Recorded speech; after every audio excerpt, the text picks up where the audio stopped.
Hey there, this is Andrew bringing you a KeyForge rules update summary. Not bringing you the rules exactly because FFG did that. Uh, I'm just going to go over the new additions and changes in the rulebook that we got released just a few days ago. Now it's a little funny. The rulebook is dated March 2021, but in actuality, it came out uh, in May. Just again a couple days before I'm recording this. And I saw somebody was kind of shocked by this, but I mean, it makes sense given the issues FFG has had getting this shipped everywhere, getting the Dark Tidings set shipped everywhere. So I don't really understand their decision to wait to release these rules until now, when the set was available in other parts of the world. If it were up to me, I might have just released these early, um, once anybody could get the set. So that seems a little odd. The French version was out too, and anyway, but here we are. So we're going to have some updates and changes. We're going to have some new rules added. We're going to have some updated card ability rules, an updated FAQ, and some new errata. But not no changes happening early here. So that's a good sign. Like things are pretty stable. And I'll just tell you ahead of time, the changes that we're going to see are not very dramatic. So uh, you can tune out right now if you don't care. But it won't be a long video either because there's just not that much. I did notice a weird typo or a mistake here on page 9. It says attacker, attacker, attacking. It is in the glossary. See fight unfathomable on page 2712. I think this was supposed to say see fight on page 12, and this other part got added in by accident. Fight is actually on page 11 now anyway, so oops. It's okay. And in fact, the this references, oh no, this says see bonus icons on page 10. They are on page 10. So some of these are right, some of these are wrong. Something went wrong there. Not a big deal. Oh, look, this says see bonus icons on page 9, but it's on page 10. So there's just some mistakes there. I can see how those mistakes would be made. It's very reasonable.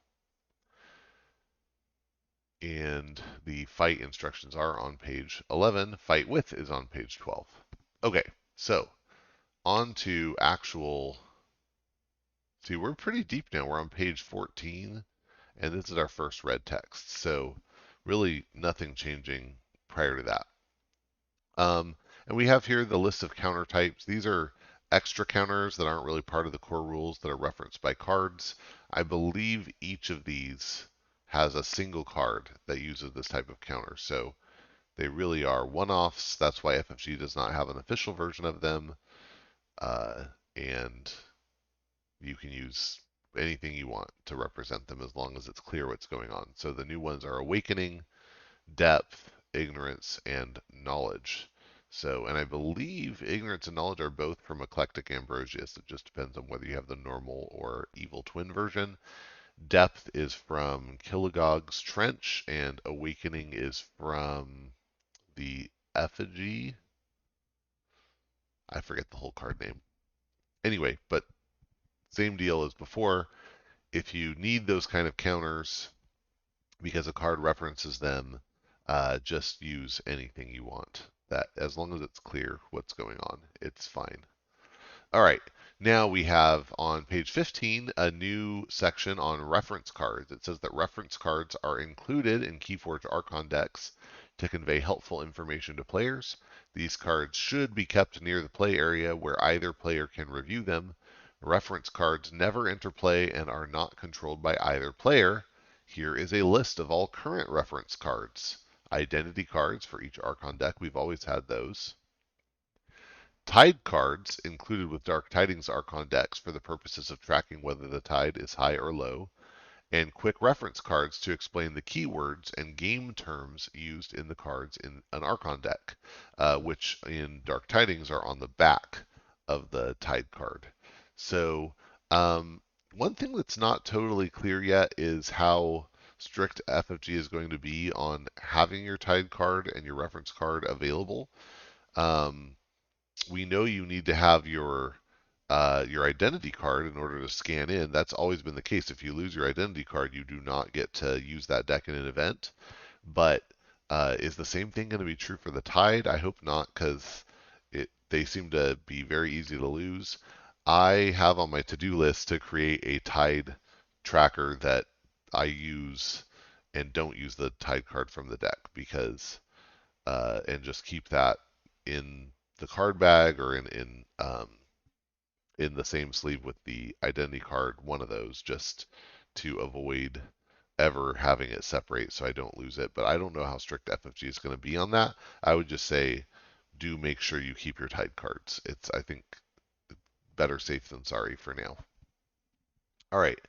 Next is some clarification on search. There is already a section on search, but what's been added is after a player searches a hidden game area for a card with specified characteristics, they must reveal that card. So if it says search for a blah, blah, blah, and it does not say reveal it, if the area you searched was a hidden area, then you have to reveal the card.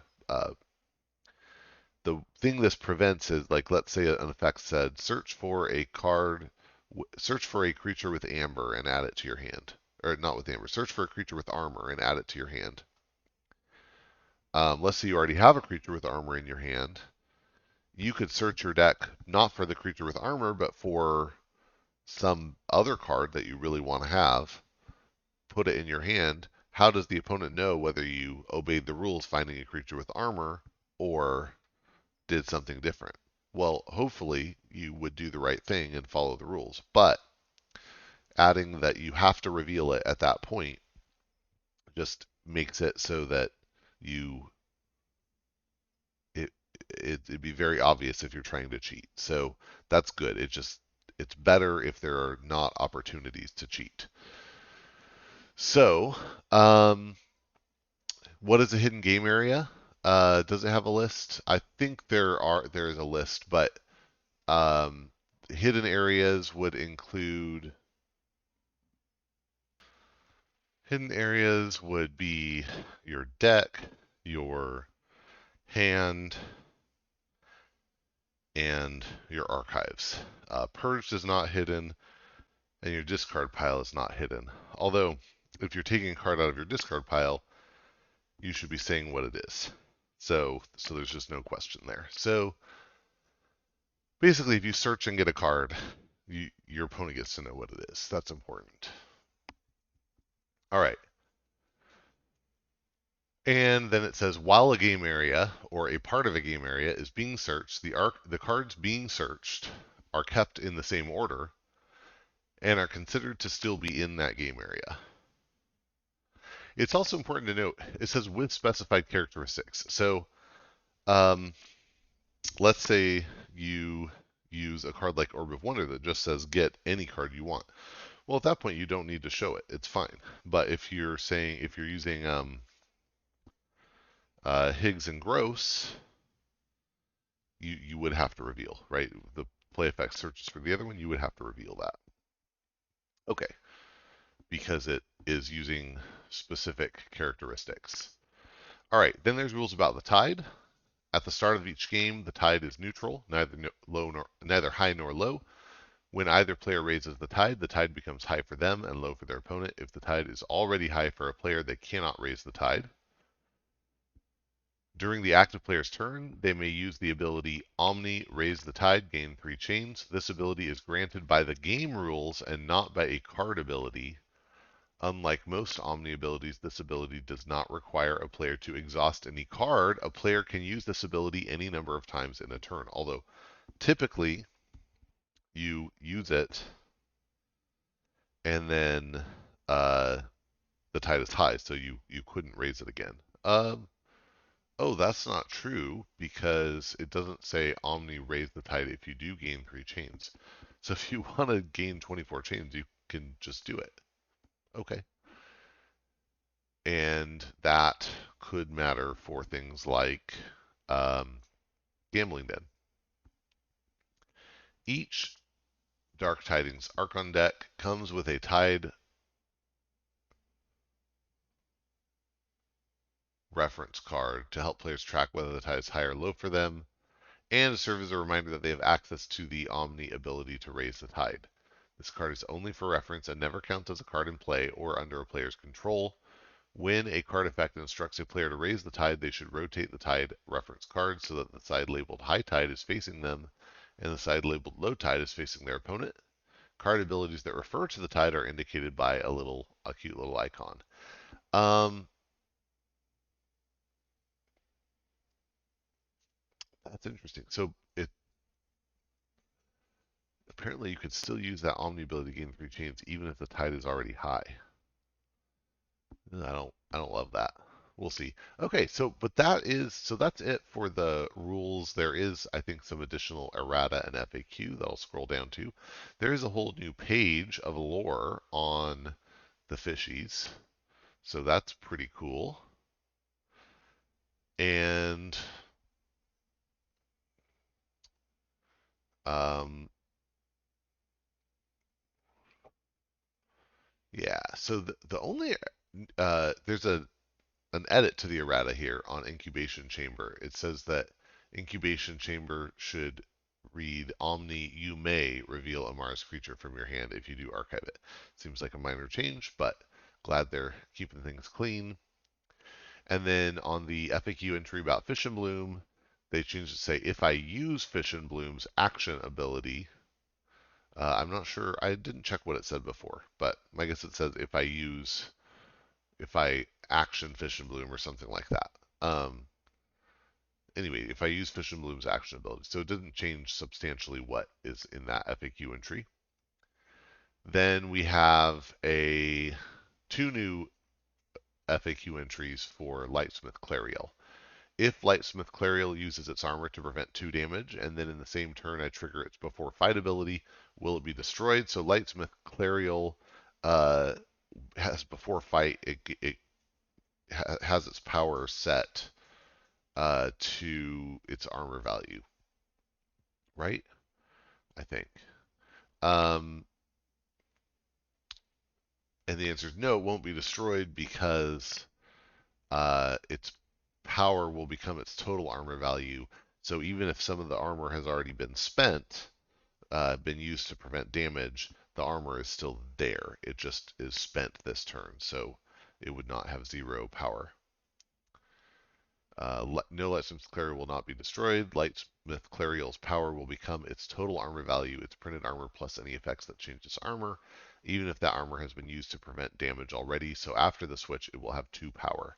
And the next one says if the upgrade with the text, this creature gets +2 armor, is attached to the Lightsmith Clariel, and I trigger its before fight ability, will it become 4 power 5 armor or 2 power 7 armor?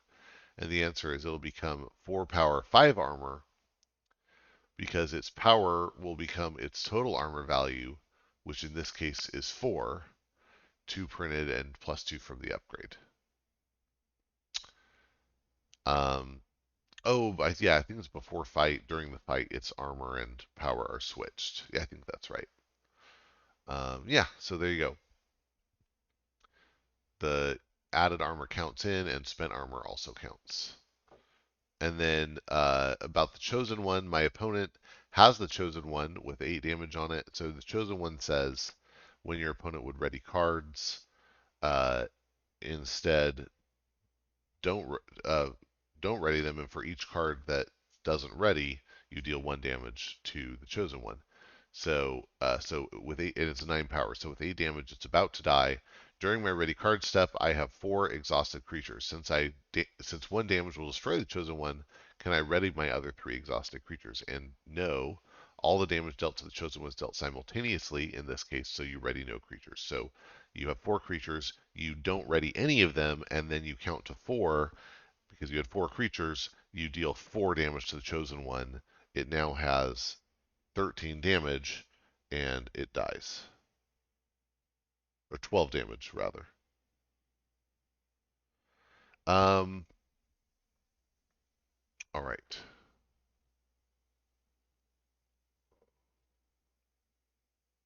Yeah, so it's dealt 4 damage, it's destroyed, and all excess damage to it is ignored. I don't think there is any excess damage here. Oh, I was just saying the fact that it's super dead does not make it, doesn't matter. It's just dead. Okay, tide. If I play cross porpoises when the tide is already high, can I trigger hydro cataloger? So cross porpoises just says raise the tide. That has another effect too, but it says raise the tide. It's not conditional. Hydro cataloger says when a player raises the tide, they archive the top card of their deck. So the question is, if I tide is already high, I play cross porpoises. Do I trigger the after you raise the tide effect? And no, you cannot raise the tide if it's already high for you. So effects like Hydro Cataloger will not trigger off of the raise the tide effect while the tide is already high for you. Because you try to raise the tide, you cannot raise the tide because it is already raised. And so the effects do not trigger. Last FAQ entry. This is the last thing actually.